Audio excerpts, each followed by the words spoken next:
Guys, nakabili tayo ng bihira lang to ganito, yun no, 90 alin kaya maganda ay salpak dito. 90 ito 85, yan 85 yun no, alin maganda rito ay salpak 90 o 85. Pero try natin dito sa 85 baka sakali. Last carb muna tayo. Nandito tayo sa may dali oh. Try natin DIY ito, mabilisan lang guys. Ito flat screw na mahaba, kakalasin natin, tapos splice. Yan, tingnan natin, mabilisan videos. Yeah. Guys, kakakabit lang ng ating G-Tings 85.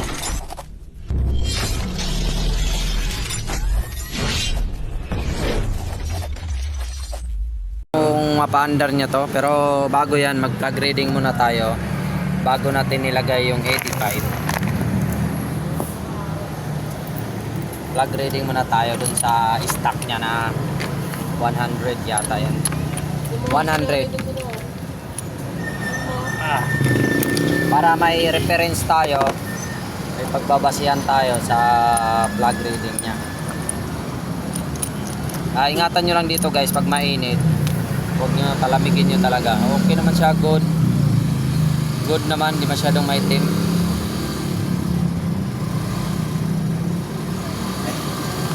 Then pwede nyong lagyan ng laway, lagyan yung konting tubig kasi medyo mainit pa yung makina, para iwas low thread lang tayo.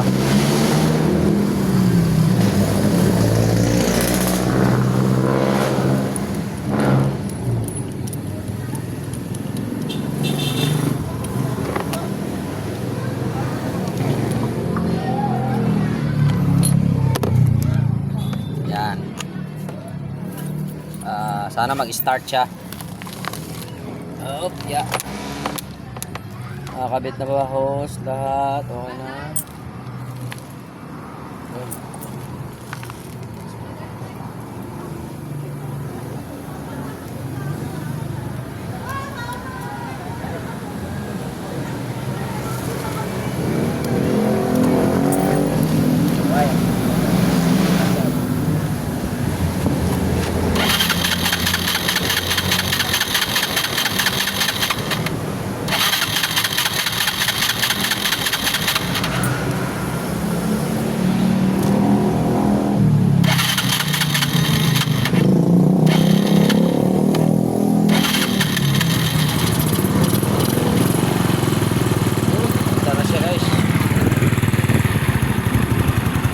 Yan, manda na 85.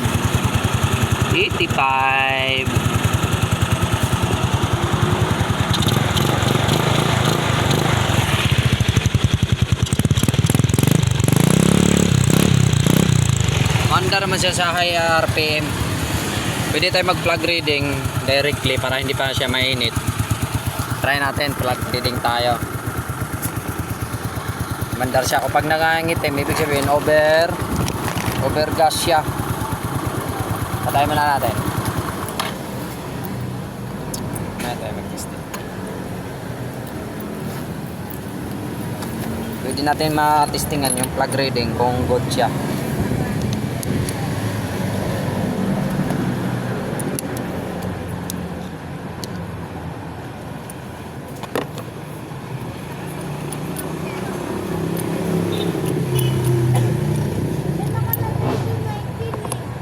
Yun, wala siya. Hindi siya nagbago. Good na good pa rin yung kulay niya.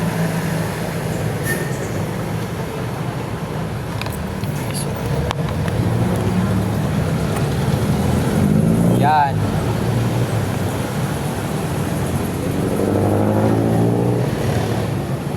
Good na good. Papatakbuhin na natin na medyo malayo. Lagyan ko lang ng konting pampalamig, konting laway-laway ba. Mas papatakbuhin na natin ng mga 500 meters siguro, simula dito hanggang dun sa bahay.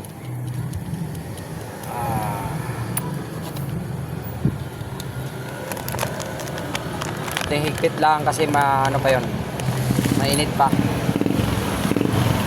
Darin natin ulit kung 1 click siya. Darin natin kung 1 click. Let's try it. Yeah.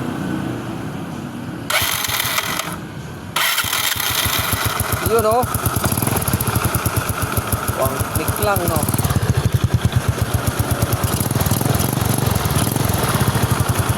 Click. Diba? Yan lang mga guys, sharing securing. 85 stock engine lang kasi. Dati kasi nung hindi naman to stock, ang jet nito nasa 115, 110. Yan lang, sharing securing. Thank you. Please follow for more and please subscribe my channel. Thank you. Agasis our work, save money, save time. Salamat dito sa Dali. Park tayo dito ng mabilisan. Thank you. Go.